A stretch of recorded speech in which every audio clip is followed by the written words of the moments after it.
Hello students, आज का हमारा टॉपिक है हिंदी व्याकरण से सर्वनाम। सर्वनाम किसे कहते हैं, सर्वनाम की परिभाषा क्या है, सर्वनाम के कितने भेद होते हैं और सर्वनाम की क्या आवश्यकता है, इस पर आज हम लोग अध्ययन करेंगे। सर्वनाम जैसा कि नाम से ही ज्ञात है, सर्व धन नाम, यह दो शब्दों से मिलकर बना है सर्वधन नाम। सर्व मतलब सबका और नाम मतलब नाम, अर्थात सर्वनाम यानी कि सबका नाम। यह जो सबका नाम है उसे हम क्या कहते हैं, सर्वनाम कहते हैं। आइए थोड़ा अध्ययन करते हैं विस्तार पूर्वक। ये बच्चे हैं, यह एक लड़का है और यह खेल रहा है, यह बहुत खुश है। यह एक लड़के का चित्र है और इसके हाथों में खेल सामग्री है जिसे हम बैट कहते हैं। तो ध्यान देने वाली बात यह है कि ये एक लड़का है जिसके हाथ में बैट है, यह एक लड़का है जो खेल रहा है, यह विद्यार्थी हैं। तो इसमें हमें ये नहीं पता है कि इनका नाम क्या है या इन्हें हम किस तरह से संबोधित करेंगे, इसलिए हम लोगों ने इसे यह, ये, इसका, उसकी आदि शब्दों का इस्तेमाल करके हम लोगों ने अपनी बात कही। इसी प्रकार इसे समझने के लिए हम इस गद्यांश के माध्यम से इसे समझने की कोशिश करेंगे कि मुकेश मेरा मित्र है, मुकेश मेरे पड़ोस में रहता है, मुकेश के पिताजी डॉक्टर हैं, मुकेश की माताजी अध्यापिका हैं, मुकेश को क्रिकेट खेलने का बहुत शौक़ है, मुकेश ने क्रिकेट के खेल में कई पदक भी जीते हैं। यहाँ आप देख रहे हैं कि जो गाढ़े पेन से लिखा गया है इसे हम मुकेश क्योंकि हम मुकेश के बारे में बात कर रहे हैं तो हम मुकेश का ही बार बार नाम ले रहे हैं, लेकिन यह उतना आकर्षक नहीं लग रहा है। यह मुकेश का नाम यहाँ पर बार बार जो है अनावश्यक रूप से लिया जा रहा है।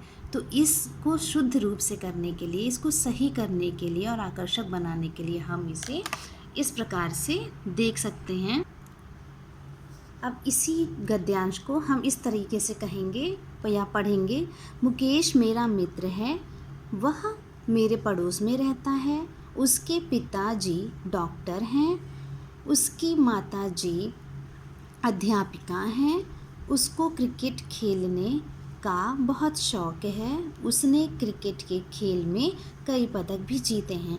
अब यहाँ ध्यान देने वाली बात ये है कि यहाँ पे हम लोगों ने बार बार मुकेश का नाम लिया और यहाँ पे हम मुकेश का नाम न लेकर के वह, उसके, उसकी, उसको, उसने, इस प्रकार के शब्दों का प्रयोग किया।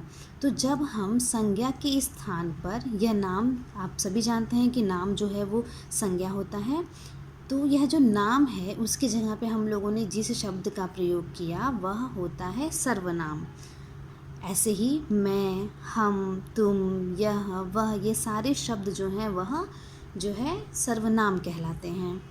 उम्मीद करती हूँ कि ये समझ में आया होगा। आगे बात करते हैं कि यह जो हमारा आज का टॉपिक है यह इसी पे संबंधित है जो हमने अभी उदाहरण में आपको बताया उस पे।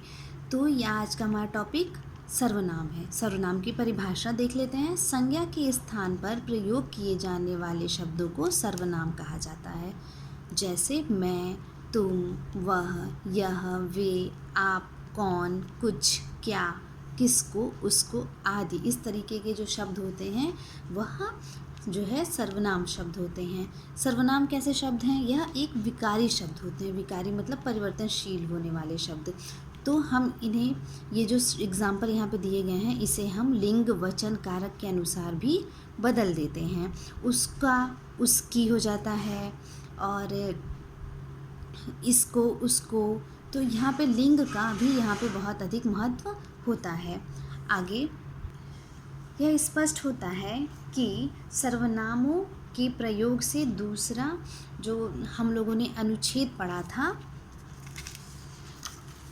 यह जो हम लोगों ने अनुच्छेद पढ़ा था यह अधिक स्पष्ट और सुंदर है, क्योंकि यहाँ पर संज्ञा शब्दों का प्रयोग बार बार नहीं किया गया है, बार बार उनकी पुनरावृत्ति नहीं की गई है। इसलिए यह जो गद्यांश है यह हमारा आकर्षक लगता है। सर्वनाम की परिभाषा, इसके बाद अब हम यह तो समझ गए कि इस परिभाषा क्या है। संज्ञा के स्थान पर प्रयोग होने वाले शब्दों को हम क्या कहते हैं? सर्वनाम कहते हैं। यह एक विकारी शब्द होता है जो कि लिंग, वचन और कारक के अनुसार परिवर्तनशील हैं। सर्वनाम के भेद। सर्वनाम के मुख्यतः 6 भेद होते हैं: पुरुषवाचक, निश्चयवाचक, अनिश्चयवाचक, निजवाचक, प्रश्नवाचक और संबंधवाचक। इसमें पुरुषवाचक सर्वनाम के 3 उदाहरण हैं, यानी कि पुरुषवाचक सर्वनाम को 3 भागों में बांटा गया है: उत्तम पुरुषवाचक, मध्यम पुरुषवाचक और अन्य पुरुषवाचक। अगले आने वाले वीडियो में ये जो हम इसका अगला भाग बनाएंगे उसमें हम इसके भागों के बारे में विस्तारपूर्वक अध्ययन करेंगे।